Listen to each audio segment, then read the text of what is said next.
Welcome back to our podcast. I'm Stanley. Hi, and I'm Kathy. And today we're going to talk about why we said I do again. Yeah, and rediscovering the foundation. Yes. We're going to talk about rediscovering the foundation of why you initially said I do. Mm-hmm. Okay. All right. Mm-hmm. Yeah. So the theme for this one is going to be recommit, restoration, and revisiting. Wow, revisiting the why behind the marriage. Yeah, because you should have a why. You should have a why. Behind the marriage. You should have a why. Yeah. And sometimes your why changes. So we can talk about that because, again, at some point with maturity, yes, my hope would be that you would be looking for things that maybe you weren't looking for initially. So. Okay. Yeah. So I don't know. We'll take a look, though. Let's talk through it. Yeah, we'll see how that unfolds. Yeah, let's talk through it because there are a lot of things. I know for a fact there were some things you had to be looking at initially that you didn't look at the second time. You didn't look at before. I can just, I'm just saying. I'm just saying. But anyway, let's go. Let's roll. All right, so number one, the foundation. Why we said I do again. Yeah, so as I was just saying, I believe in every situation, you always need to revisit your why. Mm-hmm. I have a saying that I've stolen from my mentor, and that is, if your why doesn't make you cry, the price of commitment will always be too high, period. So you have to understand what your why is, understand what that is, why did you do it? And it can't be something as simple as I did it because I'm supposed to, or I did it because because I wanted to have sex, or I did it because I wanted to not be in the bad eyes of God or whatever. And that's your only reason. Because you can do that in my mind and in my thought, you can do that and still not be connected in ways other than a physical way. Mm-hmm. And when that physical fizzles, what you got left? So it's important to really understand what your why is, and sometimes your why needs a refresh. Mm-hmm. And that, I think that's attached to also not only your age, but it also, like you said initially, that's attached to your maturity. Yeah. So early on, you may not have been able to articulate the real why behind why you're in the relationship that you're in. And so as you get older and you grow and you mature, now you're right that you need a refresh. Because sometimes that can be why the relationship is stagnant, is because you haven't really revisited the why behind your relationship. So we're talking about the foundation here, and so that's all a part of the foundation of the relationship. Yeah, I think about things in reasons and seasons. Mm-hmm. And at different stages in your life and different seasons of your life, of course, you may see one thing one way, and as you get older, you realize it doesn't look the same. Mm-hmm. It's different, or it's not as important as it once was. So it's important for you to take a moment to refresh that, to think about, in this season that I'm in now, why is this still important? And I think that goes back to the again, because I think in a marriage, you say I do over and over and over and over and over again, because you're constantly having to recommit. You have to recommit after there's an argument. You have to recommit after there's some sort of crisis. You have to recommit after so many things. And people are like, no, I just stay committed. I'm always committed. The level of commitment is what I'm talking about. The level of commitment to the success of this marriage or the success of this thing, this relationship. Because it doesn't have to just be marriage. I know we talk about marriage, but there are a lot of different relationships that we're in that we sometimes have to go back and revisit and say, in this season of my life, why is this here? Why is this a part of me? Why is this a part of what I'm doing? And figure that out, really flesh that out. And sometimes it causes you to really do some reevaluating about where you have people positioned. And I think as we get older, we're understanding the importance of intentional commitment. We talk about relationships that we have outside of our marriage and how you have to be intentional to make sure that relationship continues to thrive because people change and their situation changes. And as we get older and now some of our friends are becoming caregivers, etc. Mm-hmm. The dynamics of the relationship change. The availability of that person Yes. changes. Yes. A Yes. lot of things change as it relates to those individuals, and so you really have to be intentional about the commitment that you're making to your relationships. Yeah, and it has to be. I like that. I like that you just said that because again, you don't want to always feel like every relationship that you're in is in survival mode. You want some of your some places you need to be able to land as soft places. Right. Even when you have hard things to deal with, it's still a soft place. The place is still soft. So you can sit on a soft sofa and talk about a hard topic.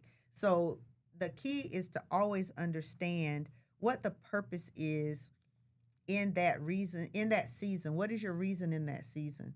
And understand that your why may change. People change. And then what you needed from them may shift. Absolutely. And what they need, what you have available to give may shift. Right. So you have to be mindful of all of those things. You can't just get stuck on one side of that argument or the other. And that's important right now in the season that we're in because we've had a lot of deaths. Yes. Either Way family too or many. friends. And so we talk about it, but when somebody from the outside is trying to figure out what they need to do, to be a comfort to you, yeah, that's hard. that can be difficult because one, you can say I feel sorry for your loss, right?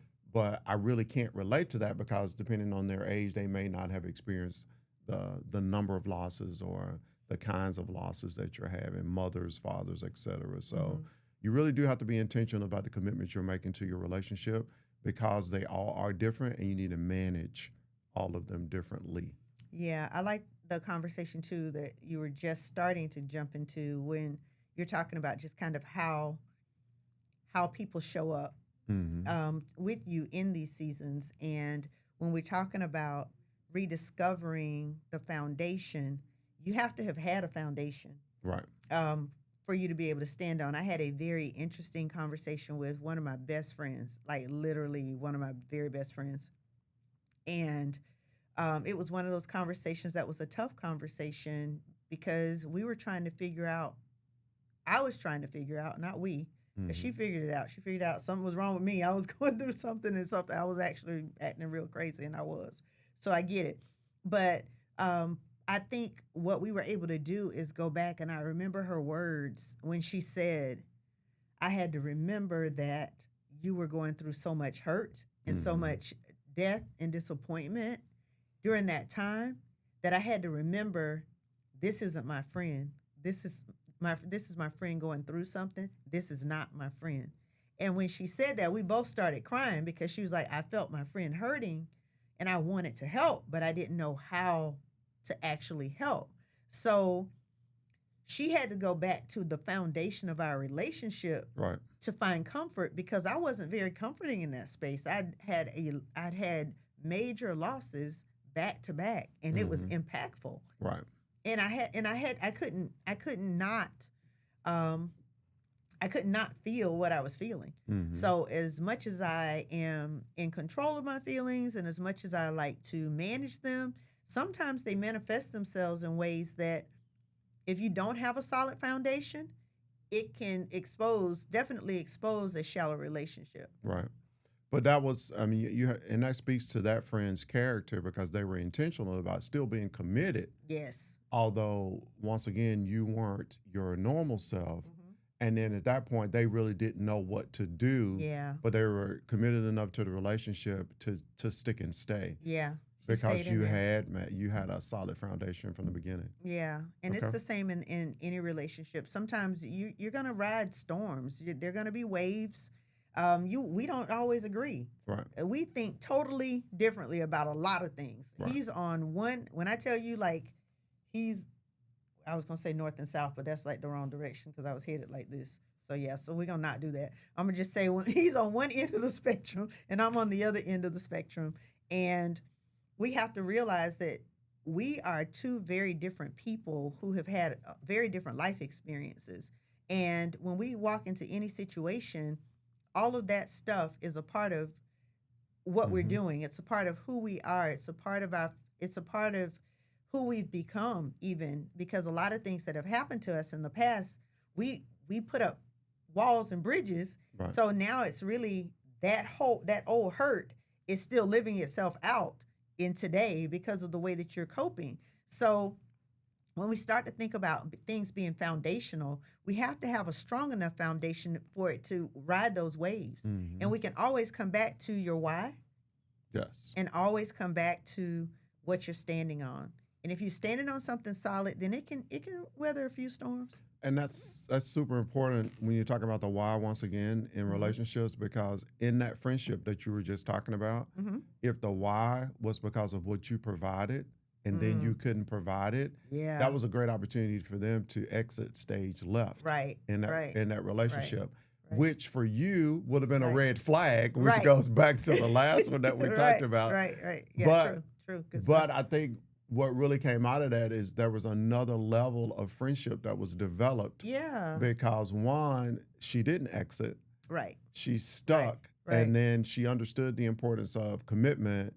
And then you were able to articulate later what was actually going on and how much you appreciated the fact that she could see that you were hurting, didn't know what to do, but still was willing to hang in there until you worked through it. So all of that was important, I think, to the relationship. Yeah. Love currency. Let's do the next one. Let's talk about this really quick. So, but this is our thing. We really were looking at, because there's a lot of things out there about how people love, and we've looked at love languages and we're like, okay, well, that's awesome if that works for you. Not necessarily for us, but love currency is one that we've determined that we're going to run with, and that's understanding each other's needs. And that's not from your perspective, but from their perspective. What's filling your partner's tank? You know, and again, and I know, you know, that's what is it? So often we do things from our perspective. We give gifts from I like this. Yeah, she therefore, should too. Therefore, she will. Or, I think this is cute. Therefore, my friend might. Right. And that's not necessarily the case all the time. So you have to think about the person that you are in relationship with, not just yourself. And I know there have been times when we would think about, okay, I'd love to get this for him, but he's not going to wear that. He's not going to do that. So then I had to, although I loved it, I was just like, he's not even gonna put this on. So this is a whole waste of my time and money. So I had to learn that, and I had to learn it the hard way, because at one point I was trying to force. I was like, no, you're gonna put this pink shirt on. Right. And he would like, well, can I do a little touch or something in it? But I can't just do this. And which is a whole nother story. But there we have to be mindful of the way we care for the person that we're caring for. And it has to be based on their need, not necessarily our desire to give them something that we think is important. And once again, we continue to press the issue that there's a thread that binds all of these podcasts together, and that's boundaries. We talked about boundaries before. And so with this one, we travel a lot. And so we have to make sure we're converting our currency when we go to different places.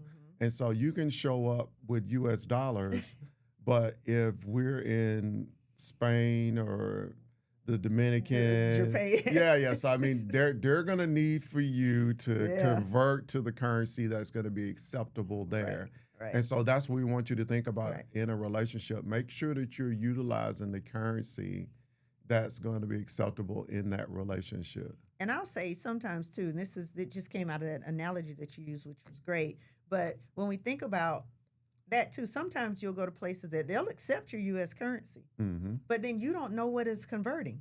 The exchange rate. You don't know the exchange rate, so you don't know whether that converted right or not. You're over there like, well, I think it's one that isn't it 13.3 or something, you know, whatever. When we're talking SETI and when we're in Ghana, when we're talking about whether we're using SETI or whether you're using U.S. dollars, like, what's the exchange rate? Now you got to go look that up. Right. So it's more work. I'm saying that to say it's more work when you don't just try to exchange the currency that's accepted. And that's being fluent.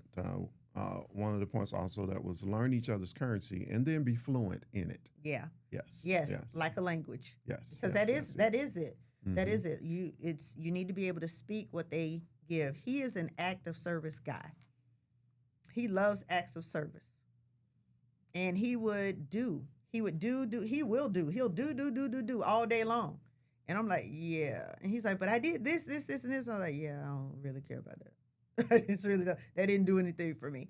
And so often, early on, there was a lot of frustration around that because he was equating what he likes to receive with what it is that he was giving. And I was doing the same. So I would be frustrated because I'm like, yeah, you cleaned the car and it's immaculate. You've done 20 things. I don't care about none of those because what I needed was A, B, and C. So again, just being fluent in that language. And I had to do the same for you because I was thinking one thing and I was giving from what I wanted to receive as opposed to what I knew worked for you. All right. And that we've already covered the communication code. And that's basically the same thing. What is the couple's unspoken code? What's your unspoken language? Mm-hmm. Are you able to look at him or look at her without saying a word and you know something and you can figure it out? I know there have been times when we just kind of go, he was like, all right, well, I guess, all right, y'all, well, we're getting ready to go. And it's kind of, I'm like, yeah, I gave you that look because I'm ready to go. I'm done with this. This is over.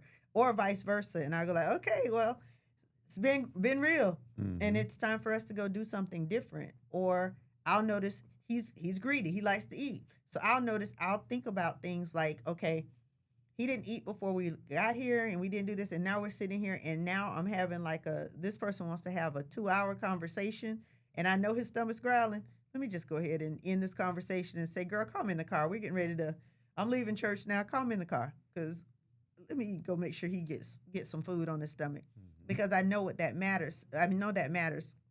Are you listening when your partner's talking, verbally or non-verbally? Can you hear it? That is foundational. Can you hear what is being said? And that doesn't mean you run off and fill in gaps and make your own story. Don't do that. Don't do that because that's harmful. That hurts. But there is something to be said about listening and hearing the words that are coming out instead of preparing a defense. Because what if you can't say anything? What if you use a skill? And we've done this, so I'll give you this as a tool. You can't say anything immediately after something's been said. Just give yourself a pause. You hear it, and then we pause the process, and then we continue. So it's not a defense. You don't have time. So I need you to listen to my words because when that doesn't happen, then you end up coming back saying stuff that we're not even talking about. Yeah, and unfortunately, that happens a whole lot, is that you'll have people completing the sentence, but without the context. Exactly. And so you'll complete the sentence and then think you're spot on. And you're like, no, that's not what I was talking about. So, and one is what we've talked about before also is you're truly not listening. Because if you're listening, then you're waiting. And like you said, you're taking a beat, you're taking a little soak time to hear what I'm saying and then respond. And we also have talked about if you're not able to do that, if you don't have enough impulse control to not be able to say something, then use an object. You can't talk until you have the pillow. You can't talk unless you have the spatula. Whatever is close to you. You can use that also because we want to make sure because, like I said, we got some feedback about how do we fix that? We understand what the problem is, or how do you fix it? This is how you fix it. So this is how you fix it. Yeah, so that's one of the things. And we did that just the other Recently. day. The other day. We used the pruning shears. I was pruning some plants, pruning some things because I think that I'm a horticulturalist, farmer / growing green thumb queen. And I believe that. But we had the pruning shears that were close by, and it was just like, okay, wait, we can't talk. We can't both talk and hear at the same time. Somebody has to do one while the other does the other. So I picked up the pruning shears, and we're like, okay, your turn. And it may sound very elementary, but unless you have that thing in your hand, you got to listen. You have to be quiet and just listen because you can't talk. It keeps people from being able to interrupt your conversation so that you can actually get a thought out. Because sometimes it takes more words. Sometimes it takes a little bit longer, or sometimes your complete thought, the point of your message is at the end. And if someone has cut you off, you've missed it. You've missed the whole thing. Right. So, and then that's when you end up getting into an argument because you're going back and forth over something that's not even the topic. It's not relevant. Right. So listen completely and listen intentionally for resolution. Yes. Because if your only goal is going to be resolution, you determine that whatever this is that we're talking about, the goal is to be resolution. And resolution is a win-win, meaning everybody may have to compromise, but everyone leaves there feeling like something has been accomplished. Then that's the goal. Right. So if the conversation's not going in that direction, you need to time out. Mm-hmm. Time out, take a pause. And be man or woman enough to do that and step back and say, you know what, this isn't going to lead us to resolution. This is leading us to something else, and that's not what either of us want. So let's stop and let's come back to this later. Okay. All right. And go ahead. You pick the next one. We'll do one well, more. the next one is we've been dealing with the individuals, right? Mm-hmm. So now we're going to take a look at the in-law equation. Okay. And how that factors into your relationship. And the foundation at this point is even more important than what we talked about before, because you have to make sure you have a solid foundation. Because some of those in-law relationships are where the boundaries and setting of those boundaries is going to come into play. And so, great foundation. You understood boundaries in your relationship, and you were able to articulate when boundaries have been crossed. Now you're able to morph that into the relationships that you're having with your in-laws. Say more. I'm going to let you run all the way with that one. Well, because the marriage is between two people, right? Mm-hmm. But exponentially, you're going to be impacted by every relationship that you had before and during the relationship. So the impact includes, that's going to include the whole family. Mm-hmm. Creating boundaries without starting wars. Mm-hmm. So if That's you've good. learned the skill in your relationship where you pointed out the last time, you said, you know what? I didn't tell you that this was a boundary before, so let me just tell you about it now. There are times when you're going to have to do that with your in-laws also. Because Go ahead. Yeah, because you just never know the relationships. Once again, if you haven't talked about the relationships that you had before you got married, you don't know what those look like. Yeah. Some people talk to their sister every day. Mm-hmm. You know, some people talk to their mother every day. Mm-hmm. And so that's something that you're going to actually have a real conversation about. And then what does that look like now that we're together? And what does that look like for us as we establish our boundaries? So, yeah. Okay. So, yes, boundaries for sure. Mm-hmm. But I also want to be very clear that the way that I see some of that is that it may be connected to just kind of your upbringing and things like that. Absolutely. And if it's connected to your upbringing, there's some things that are going to be hard. Like my sister comes in and both of my sisters, they come in like hurricanes. They in the refrigerator, they eating everything, whatever. But that's just how we do. Mm-hmm. And if that's not how you do, then I guess the question becomes, how then do you make a safe boundary in that without compromising the relationship that you have with other people? Not that it's more important, but Right. it is important. Absolutely. So if I'm talking to my mom every day, like I don't know how someone's going to tell me I can't talk to my mom every day. That's when it comes to managing every relationship, because we talked about that before also. Mm-hmm. And so that's why the communication has to be effective. Mm-hmm. And then that's why it's got to be candid. Yeah. Because if I tell you that that's something that's important to me. What, that I don't talk to my mom every day? No. If I tell you that whatever it is, like you say, if you say you do talk to her every day, and you say that's important to me, that relationship, the depth of that relationship is important. Got it. Then if I care about you, then I care about that. So, Good point. so Good for point. me, those things are they operate on a parallel line. Gotcha. There's Okay. no push and pull as it relates to that, because you've already established how important that is to you. Got it. And so for me, that's got to be the standard, because if I say I love you and I want the best for you, and you're saying that relationship is important to me, it causes me to thrive, it nourishes me, etc., then why would I have something contrary to say about that relationship? If you do, it's probably a red flag. We're back to red flags again. Back to red flags. Back to red yeah. flags again. Yeah, Back to yeah. red flags. And you need to know that early. Yeah, you do need to know that early. Yeah. You do need to know that early, because sometimes that level of isolation, sometimes that's isolation, which is morphed into control of other sorts. Mm-hmm. Because I do think, and you made a good point. If I tell you that that's important to me, and then I also have to, if I know that you're a person where that's something that you're not accustomed to, or that's not something that's important to you, or not something that you That do. I had, yeah. That you're accustomed to, then I have to be okay with saying this is different. Mm-hmm. And now let me figure out how I can make sure you're not made to feel uncomfortable, Right. because this does happen. Right, and to make sure that that individual is not trying to manipulate you in that situation, also, because now your mother's more important than me. Yeah, that's because you're manipulation. talking That's to her every gaslighting. That's day. manipulation. Yeah, We're not doing so that. we don't want to do that either. Yeah, we're not doing that. We're not doing that. We're not doing that. So let's hit one more of these really quick, and then let's get down to the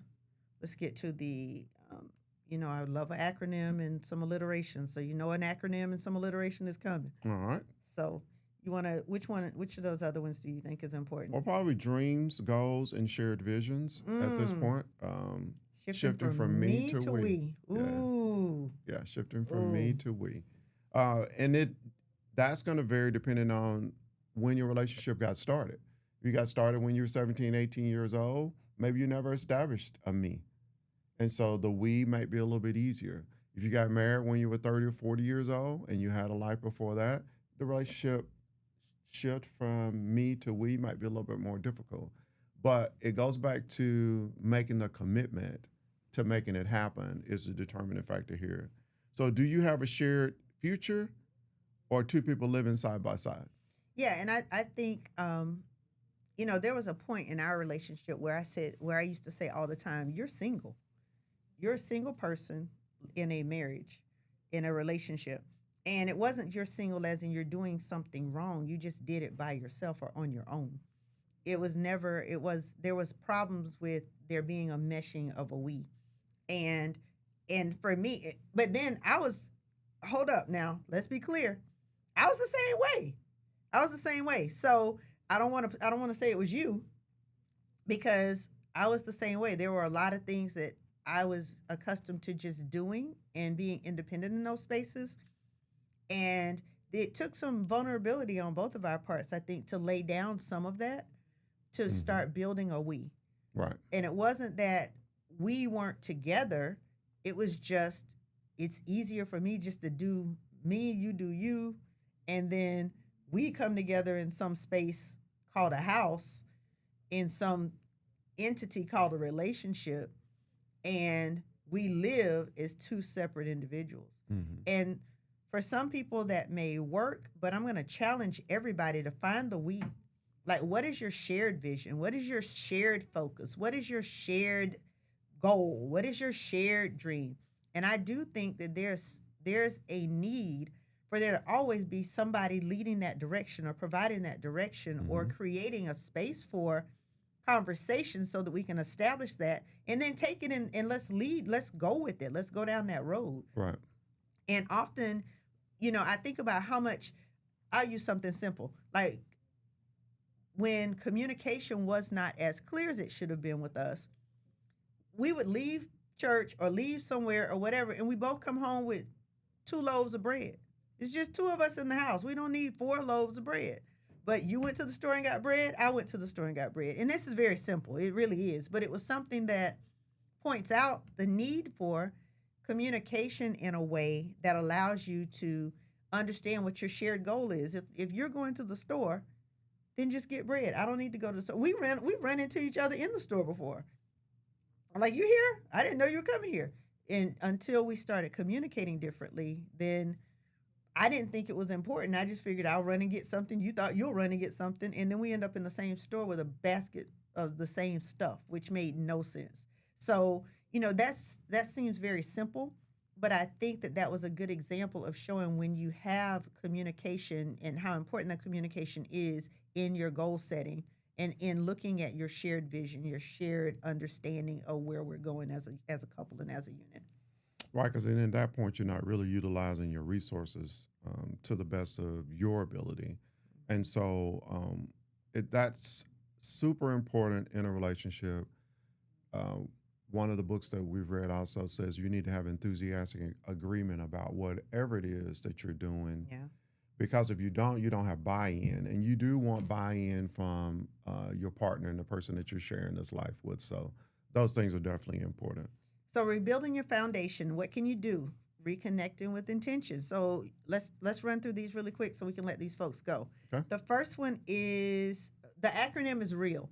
So we want you to be real when you're rebuilding your foundation and reconnecting. So be real when you're rebuilding and reconnecting. And the R stands for? Recommit to the why. Yep. We talked about that initially. What's the why behind it? And you may need to refresh the why. Right. Recommit or refresh the why. Make sure that it's clear. Make sure you both have a strong why for why this is important and why you have to stay committed. The next one is not the X. The E is express love in their language. And we talked about that earlier too. Again, be fluent. Be fluent. Make sure that be fluent in the language of your partner. Be fluent in the language that they speak.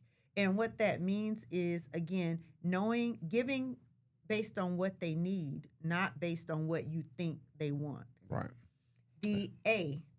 Align in communication. Yes. I just went on a whole tangent about communication, but yeah. But still important, extremely important.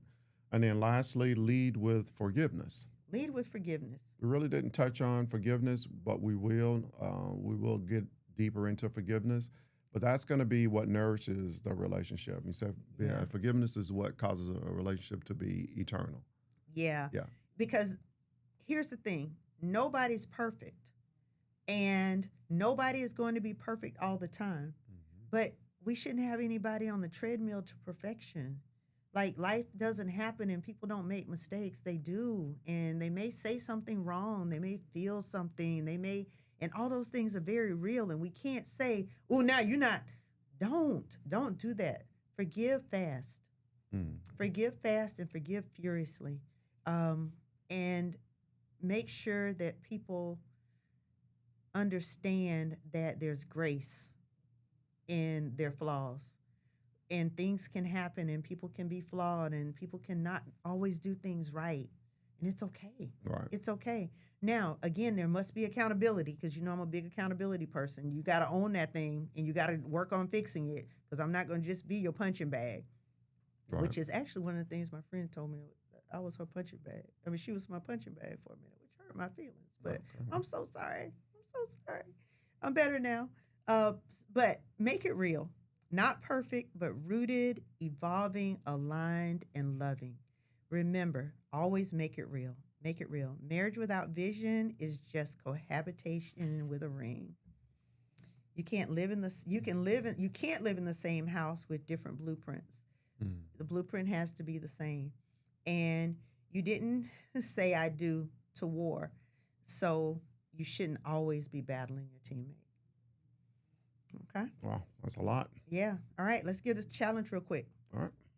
So your challenge this week is sit down together and write your why. Why we still do. Why we still do. Write your why we still do vows. Just 3 to 4 statements that reflect why you choose each other again today. Why you choose each other again every day. Read them aloud or display them where you both can see them as a reminder of how important it is for you to be real, how important it is for you to reconnect, recommit, and to always live in a space of forgiveness. That's going to be powerful if people choose to make that happen. We really encourage you to do that one because when you write them down, sometimes your whys may be different. Yeah. And so you'll read yours and then I'll read mine and then you'll be like, oh, okay, so I didn't know that, but that's really special. I didn't know you felt that way, or I didn't know you still saw it that way, because sometimes things haven't changed and the why from the beginning is still the why now. Yeah. And so that can be impactful to your relationship. Or it may be something that you didn't know that had changed. Good point. And you needed to know. So so that'll be a great exercise for people to participate in. Gotcha. All right. Well, that sounds good. We left them with a challenge. Please do your challenge. We give you these because we want you to do something different. We want you to have a time to really be reflective about your marriage or about all of your relationships. Again, this isn't just for marriage. We talk about marriage a lot, but this is for any relationship that you're in. Ask yourself your why and ask yourself, why do you still do this over and over again every day? And if you and turn it into a mantra, turn it into something that you all can understand. Well, and this reminds me of I got some feedback from one of the guys that had watched one, and he said the 6 minutes, because we gave him a 3-minute challenge a while ago. Yeah. He says those 6 minutes at the end of the day, those were life changing. Awesome. And so that's a Awesome. good That's good thing. to hear. And so I with a love that. why, if you're writing this down, and our place to post things is on the mirror in the bathroom. So Yep. if you write it and post it wherever it is you got to spend the most time, then that can be impactful also. Yep. All right. Well, let's end this because we have kept these people a long time today. Okay. All right. So, Well, we just want to thank you for tuning in once again. If it's been helpful, if it's been impactful, make sure you share it with somebody. And we're looking forward to the next episode. yep, we are. Thank you so much for listening, and we'll see you soon. Take care.